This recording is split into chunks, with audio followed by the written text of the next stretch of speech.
आपसे जानना चाहते हैं कि नेटसप बार बार हमारे डायरेक्ट सेलर्स को जीएसटी लेने के लिए क्यों बोल रहे थे, क्यों आपको जीएसटी धारक बनने के लिए आप बोल रहे थे? सर मैं यहाँ पर बोलना चाहूंगा, लेकिन नेटसप 22 साल से काम कर रहा है, आज तक तो जीएसटी के लेकर नहीं बोला ना। जब रूल्स आया, रूल्स को सबसे पहले नेटसप ने समझा और समझने के बाद इंडिया का पहला डायरेक्ट सेलिंग कंपनी जो नेटसप ने जीएसटी को कंपलसरी किया। अभी बहुत लोग बोला तो क्यों किया?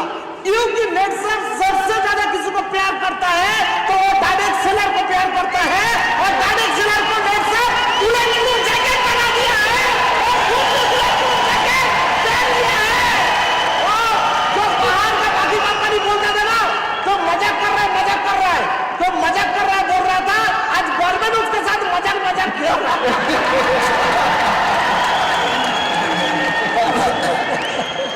मतलब आपका कहना ये है बेबू सर कि हमने ये जो जीएसटी है, आपका कहना ये है कि हमने हमारे डायरेक्ट सेलर को प्रोटेक्ट करने के लिए, सिक्योर करने के लिए जीएसटी लाया जी। ओके, मैं कुछ इधर बोलना चाहता हूं सर। ये जीएसटी क्या चीज है पहले समझना चाहिए sir. Goods and service tax registration है यहाँ पे। मुझको लगता है आप कुछ बैंक में पैसे भरने के लिए जाओगे, कितना लाख रुपए आप लेके जाओ, आपका वहां पे अकाउंट नंबर नहीं हो रहा तो आपको वहां पैसा नहीं भर सकते। आपको ये एक रजिस्ट्रेशन है। हम जो भारत देश में है, यहाँ पे हम जो बिजनेस कर रहे हैं उसको टैक्स भरने के लिए एक सिंपल अकाउंट नंबर था जीएसटी, उसके अलावा कुछ नहीं था। हम कुछ हॉस्पिटल में जाते हैं, वहां पे हमारा कुछ केस नंबर रजिस्ट्रेशन होता है। हम व्हीकल लेते हैं, उसके लिए एक नंबर होते हैं। हम कुछ पुलिस स्टेशन जाते हैं, वहां पे एक केस नंबर होते हैं। ऐसे ही एक हम इंडिया में बिजनेस करके उसका टैक्स भरने के लिए एक अकाउंट नंबर था जीएसटी। जीएसटी से फायदा क्या होता है, मैं कुछ यहाँ पे बोलना चाहता हूँ सर। तो जो अभी तक हम लोग काम कर रहे हैं ना, वो काम अभी तक फैल ही नहीं हो पा रहा है, किसी को नहीं पता चल रहा है। हम गली में कितना भी क्रिकेट खेले, कितना भी सेंचुरीज मारे, कितना भी सिक्स मारे, वो नहीं रहता है। एक मैच स्टेडियम में खेला ना, वहां पे कितना रन मारते हो वो रिकॉर्ड होता है। ऐसे ही एक जीएसटी से हम काम करने से क्या होता है, हमारा फाइल बढ़ता है। हमारा फाइल बढ़ने से हमारा इज्जत बढ़ती है, हमारा रिस्पेक्ट बढ़ती है। नेटसर्फ यही चाहता है, इसीलिए नेटसर्फ बार बार जीएसटी कराओ, जीएसटी कराओ, जीएसटी कराओ बोल रहा है। इसमें मैं कुछ कहना चाहूंगा। मुझे क्या लगता है सर कि हमारी गवर्नमेंट बहुत होशियार है। मुझे बात बता कि डायरेक्ट सेलिंग लॉ को कंज्यूमर प्रोटेक्शन एक्ट में ही क्यों लाया? देखो सर कि कंज्यूमर प्रोटेक्शन एक्ट में इतनी चीजें दी है कि ये चाहिए, वो चाहिए, वो चाहिए। मैं बोलना चाहता हूं कि डायरेक्ट सेलिंग के लिए कंज्यूमर प्रोटेक्शन एक्ट में अराउंड 10-15 लॉ और है।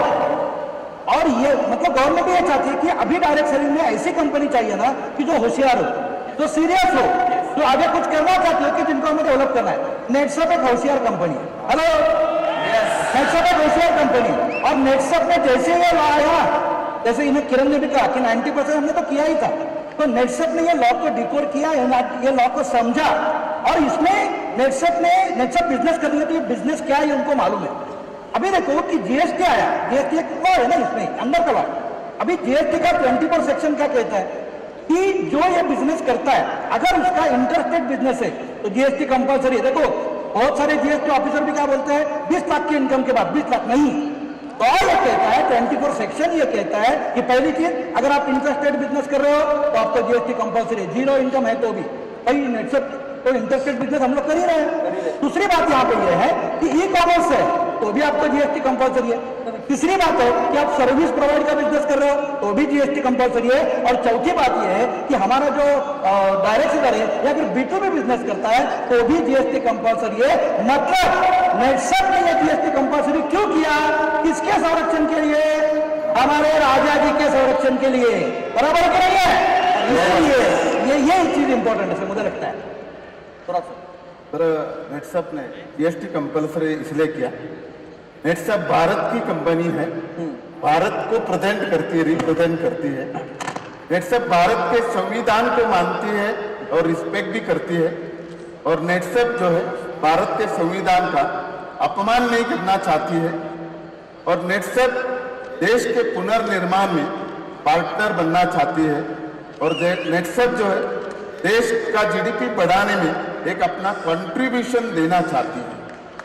यानी अगर हम लोग जीएसटी निकालते हैं, जीएसटी भरते हैं, तो सर ये अच्छी बात है ना, यानी क्योंकि हर टाइम ये जरूरी नहीं है कि देश हमारे लिए क्या कर रहा है, ये भी जरूरी होता है कि हम देश के लिए क्या कर रहे हैं। क्या बात। यानी सभी जानते हैं कि जैसे डायरेक्ट सेलिंग एक ऐसा बिजनेस है जहां पे यानी एक आम आदमी को खास बनने का वहां पे मौका मिलता है।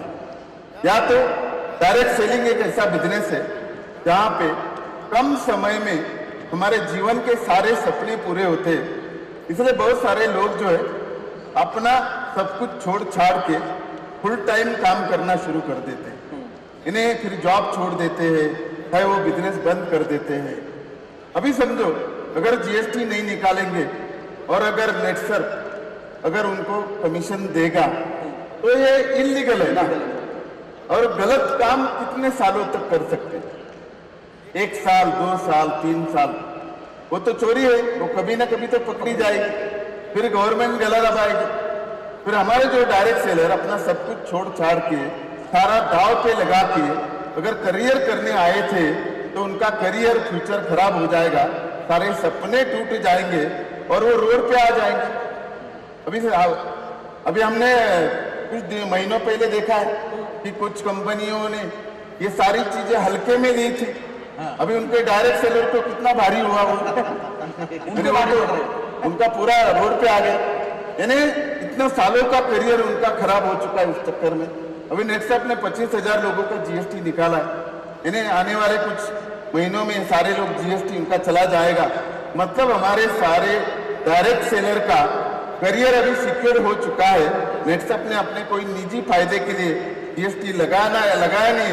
निजी फायदा नेटसर्फ का यही फायदा है कि हमारे लोगों का फायदा यही नेटसर्फ का निजी फायदा है। मतलब कोराब साहब का कहना क्या है, समझने की कोशिश करो कि आपका कंट्रीब्यूशन ये राष्ट्र निर्माण में हो, इसलिए जीएसटी निकालने के लिए हम बोल रहे हैं। तो आपका भी इसमें बहुत बड़ा कंट्रीब्यूशन होगा, यानी कि हम भी कुछ तो भारत के लिए, इस इंडिया के लिए कुछ कर सकते हैं।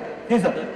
मेरा कहना ऐसा है, मतलब बहुत बड़े बड़े जवाब हुए, सिंपल समझे कि जैसे भारत के नागरिक है तो आधार नंबर, आपको बैंक में अकाउंट खोलना है तो पैन नंबर चाहिए, वैसे आपको बिजनेस करना है, व्यापार करना है तो व्यापार करने का नंबर, जीएसटी नंबर, सिंपल। आप लोगों ने लॉज को ठीक से पढ़ा है, तो उसमें जो हम लोग बोले ना अभी कंप्लायंसेस, तो ये गवर्नमेंट को सबमिट जब करना था तो उसमें एक उन्होंने जो रूल दिया था या फिर एक दूसरी क्लॉज दिया था, उसमें यह लिखा गया था कि आपको आपके कंज्यूमर्स, जिसको हम लोग पहले यूजर बोलते थे, तो आपको कंज्यूमर्स और आपके डायरेक्ट सेलर्स को अलग करना बहुत जरूरी है, डिफरेंशिएट करना बहुत जरूरी है। तो अगर हम लोग इसको डिफरेंशिएट करेंगे तो ही हम लोग कंप्लायंसेस कर पाएंगे। तो इनको डिफरेंशिएट किस तरीके से किया जाए, क्योंकि हम लोगों ने तो सारे यूजर्स जो थे उनको तो डायरेक्ट सेलर बना दिया था पहले, तो इनको अगर हम लोगों को कंप्लायंस लेना है तो हमको इनको डिफरेंशिएट करना बहुत जरूरी था। इतने हमारे कंज्यूमर्स है, इतने हमारे डायरेक्ट सेलर्स हैं, तो इसके लिए, और ये बाकी तो सब रीजंस तो इन्होंने बताया आपको जीएसटी क्यों चाहिए। तो ये हम लोगों ने जब जीएसटी बोला, जो सीरियस बिजनेस करने के लिए लोग आए हैं वो डायरेक्ट सेलर बनेंगे जीएसटी निकालने के बाद। तो ऐसे 25,000 हमें डायरेक्ट सेलर्स मिले जो जीएसटी जिन्होंने निकाला है। तो अभी ये 25,000 हमारे कौन हो गए, उसमें से आप सब भी हो, तो आप लोग सीरियस बिजनेस करने के लिए यहाँ पे आए हैं, और जिन्होंने जीएसटी नहीं निकाला है वो सारे हमारे कंज्यूमर्स हो गए हैं। उसके साथ उसमें ये भी एक था क्लॉज कि आपको एक्टिव और इनएक्टिव डायरेक्ट सेलर जो है उनकी भी लिस्ट देनी है। तो आप जब अपने वेबसाइट पे जाएंगे नेटसर्फ के, तो आपको उसमें इनएक्टिव डायरेक्ट सेलर्स के भी नाम मिल जाएंगे। तो ये पूरा का पूरा हम लोगों ने जो किया है, इसलिए हम लोग बोलते हैं कि हम भारत की पहली कंपनी है जिन्होंने जो टाइम हमें गवर्नमेंट ने दिया था वो टाइम में हमने हमारे डॉक्यूमेंट्स गवर्नमेंट को दिए हैं, और ये एकमात्र कंपनी है जो कंप्लायंस लेके आज मार्केट में काम कर रही है, हमारी कंपनी। Yes, clear. मतलब आज के बाद हम जीएसटी का ये जो सवाल हमारे मन में आता था ये अभी नहीं आएगा, ऐसा आपके बहुत सारे जवाबों से यहाँ पर क्लियर हो रहा है। तो मेरा